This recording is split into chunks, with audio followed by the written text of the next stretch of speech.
Hello and welcome dear students to yet another informative educational video. Dear students, आज का जो हमारा ये वीडियो है it is related to class 8 English section D long answer type question that carries 5 marks. तो 5 marks का आपका question जो शॉर्ट स्टोरी से आने वाला है, इसके हवाले से हमने पहले एक क्वेश्चन किया हुआ है that is about the character sketch of Raman, या कैसे जो अनथैंकफुल मैन था उस स्टोरी में, द अनथैंकफुल मैन, उसको कैसे सजा मिली अपनी गलती की। तो उसके बारे में मैंने एक वो क्वेश्चन आपको दिखाया। अगर आपने वीडियो नहीं देखा है, that video is available on the channel, वो जाके देखिए।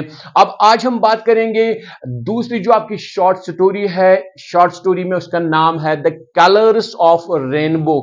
उसके हवाले से क्या कुछ क्वेश्चन आ सकता है, जो एक्सपेक्टेशन है। तो यहां पे मैंने देखिए 2 क्वेश्चन यहां पे रखे हैं, ये भी आ सकते हैं इन बिटवीन, ये भी लॉन्ग आंसर क्वेश्चन बन सकता है, लेकिन दोनों क्वेश्चन का मैंने एक ही आंसर यहां पे लिखा हुआ है और मैं आपको दिखाऊंगा कि आंसर आपको कैसे लिखना है। इसी तरीके से आप अपना क्वेश्चन वहां पे फ्रेम कर सकते हैं, उसका आंसर फ्रेम कर सकते हैं, लिख सकते हैं और 5 के 5 नंबर आप ले सकते हैं। तो क्वेश्चन हमने क्या लिखा है, डिस्क्राइब हाउ द गुड और bad relationship between parents can affect their children. क्योंकि ये जो स्टोरी है इसमें जो नरेटर होता है और उसकी वाइफ होती है, दिखाया गया कि अक्सर बेशतर वो आपस में लड़ाई करते हैं, झगड़ा करते हैं, लेकिन ये भी दिखाई गया कि लास्ट में वो आपस में रिकंसाइल करते हैं, पैचअप करते हैं। तो ये जो कहानी है ये एक हंसी खुशी पे एंड होती है। दूसरा क्वेश्चन इसी का इस तरीके से आ सकता है कि the story colours of rainbow ends with a happy note, elaborate. यानी ये जो स्टोरी है ये तो स्टार्ट होती है लड़ाई पे या झगड़ों की बात होती है, लेकिन लास्ट में ये हंसी खुशी पे एक हैप्पी नोट पे एंड होती है। आपको इलॉबरेट करना है। तो दोनों क्वेश्चन का एक ही आंसर जो मैंने लिखा है दोनों में फिट हो जाता है। और जो भी तकरीबन अगर लॉन्ग आंसर टाइप क्वेश्चन इसमें से आएगा इस स्टोरी में द कलर्स ऑफ रेनबो, ये आंसर है ये तकरीबन सभी क्वेश्चंस के लिए फिट होगा, क्योंकि उस तरीके से ये मैंने फ्रेम किया है। ये आपकी सिर्फ गाइडेंस के लिए है। मैं पहले ही कहता हूं, अगर आपकी अपनी एक बढ़िया राइटिंग स्किल है, you can write in your own words, अपना आंसर फ्रेम कर सकते हैं। यहां से आपको गाइडेंस फिर भी मिल जाएगी। चलिए स्टार्ट करते हैं। तो इन क्वेश्चंस का हमने आंसर क्या लिखा है, यहां से लिखा है हमने the story colours of rainbow starts with the narrator of the story looking out of the window and watching rain drop slide down some chilli plants. जैसे कि स्टोरी में एक नरेटर को दिखाया गया, हमें नाम नहीं दिया गया है, इट इज नरेटर। इसमें जो कैरेक्टर्स है, कोई नरेटर, दूसरा कैरेक्टर है नरेटर की वाइफ, और बाकी जो है उसके 4 किड्स, उसमें सिर्फ 2 का नाम दिया गया है नरेटर का, मुन्नी एंड बिट्टू। और वहां पे उसकी मदर है नरेटर की जिसको कहा गया वो जिंदा है, उसका फादर पासड यानी वो इस दुनिया से निकल चुका है। तो ये कुछ वहां पे नाम नरेटर का कोई नहीं है। तो दिखाया गया कि नरेटर एक खिड़की पे होता है, रेन अभी ताजा ताजा गिर रही थी, तो वहां पे अब वो बंद हुई, वो चिल्ली प्लांट्स जो है उसकी तरफ देख रहा है, वहां से छोटे छोटे रेन ड्रॉप्स नीचे गिर रहे हैं। इसी दौरान क्या होता है, in between his daughter Munni comes up to him and tells him to look at the swing of Gudda Guddi। इसी दौरान उसकी बेटी आती है मुन्नी और वो अपने पापा को कहती है कि आप उधर आसमान में देखो, स्विंग ऑफ गुड्डा गुड्डी, जो कि एक रेनबो होता है। आसमान में रेनबो निकल के आती, क्योंकि अभी अभी ताजा रेन हुई थी, अब धूप निकल के आई थी, तो आसमान में एक रेनबो बनी हुई थी। मुन्नी इसको कहती है इसकी बेटी कि आप गुड्डा गुड्डी देखो। After this, the narrator is lost in his own thoughts. He remembers his own childhood days when his grandmother used to tell him that it was swing of Gudda Guddi. He used to think he would become the Gudda and his Goody would come along to swing with him.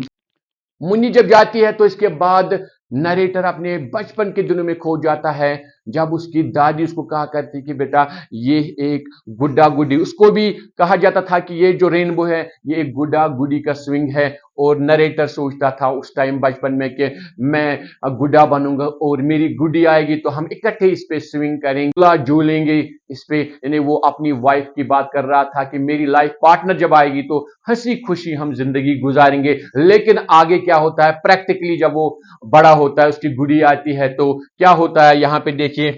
Now the narrator is on the swing of life and his goody, his wife is fighting the hard days of life with him। लेकिन अब वो जवान हो चुका है, उसकी शादी हो चुकी है नरेटर की, उसके 4 बच्चे हैं, लेकिन वहां पे उसकी वो जो ख्वाब था उस झूले पे झूलना, हंसी खुशी जिंदगी गुजारना, शायद वो आज नहीं है, क्योंकि उसकी जो जिंदगी है वो कहीं ना कहीं मुश्किल से ही कट रही है। क्यों कट रही है, यहां पे देखिए, with their limited salary and 4 kids, they are unable to meet the ends, which often results in small quarrels and arguments in between the narrator and his wife. क्योंकि नरेटर की बहुत कम तनख्वाह है और उसके 4 बच्चे हैं, खुद भी वहां पे 2 बंदे हैं, उसकी मां भी है, तो उस छोटी सी तनख्वाह पे वो गुजारा नहीं कर पा रहे।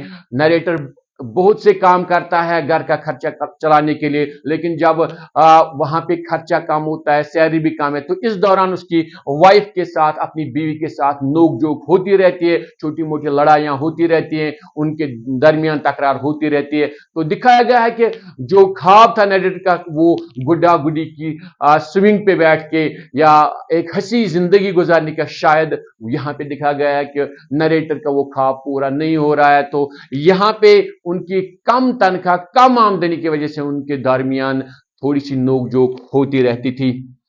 इसके बाद कहा गया है, the narrator complains of his wife and in return his wife says she is fed up with him.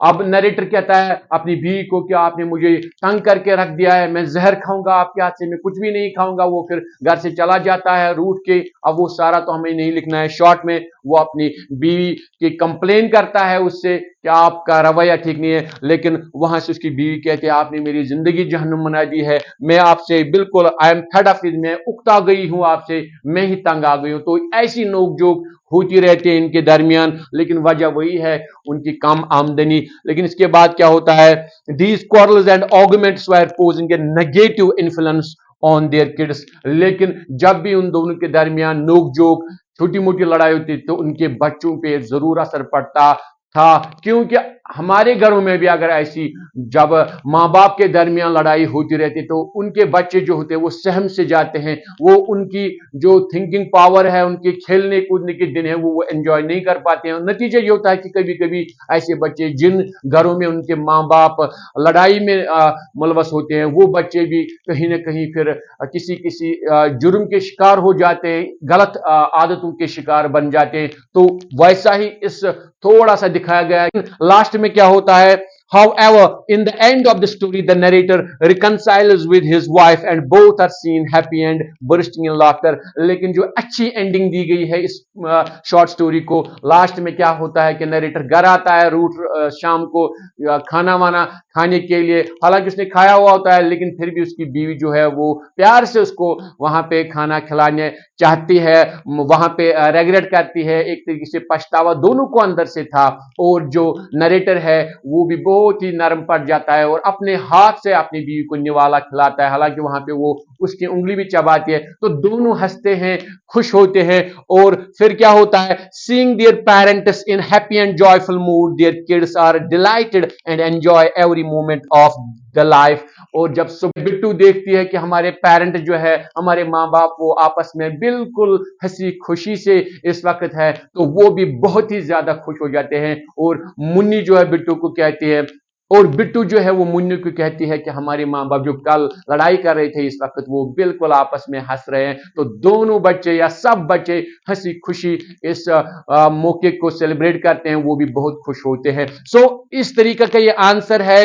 ये आंसर आपको वहां पे लिखना है, this is for your guidance कि कैसे इस आंसर को आप लिख सकते हैं। पहले मैं कह चुका हूं, इन दो तरीकों से भी क्वेश्चन आ सकता है, या इसके अलावा क्वेश्चन यार अगर चाहिए तो वो अलग तरीके से क्वेश्चन फ्रेम कर सकता है। लेकिन ये जो आंसर है कमोबेश तकरीबन हर एक क्वेश्चन जो आने वाला है इस स्टोरी से, तो उसके लिए ये फिट बैठता है। बाकी अगर क्वेश्चन थोड़ा सा वहां पे दाएं बाएं होगा, अगर आप थोड़ी सी इस क्वेश्चन को वहां पे अपने वर्ड्स के साथ वहां पे बराबर उस क्वेश्चन के साथ मैच कर पाओगे, तो मेन बॉडी तो यही रहने वाली है, इसमें कोई शक नहीं है। बाकी क्वेश्चन किस नौयत का होगा उस हिसाब से आप थोड़े से ऐड या कहीं पे अगर आप चाहें तो ऐड कर सकते हैं। अगर क्वेश्चन आपको लगेगा कि उसमें और कुछ पूछ रहा है, वो आप ऐड कर सकते हैं, लेकिन मेन जो बॉडी रहेगी वो क्वेश्चन की यही रहेगी। So dear students, this was the long answer type question which may come, जो आ सकता है from the story colours of rainbow which carries 5 marks. So dear students, video अगर अच्छा लगा तो वीडियो को लाइक करें,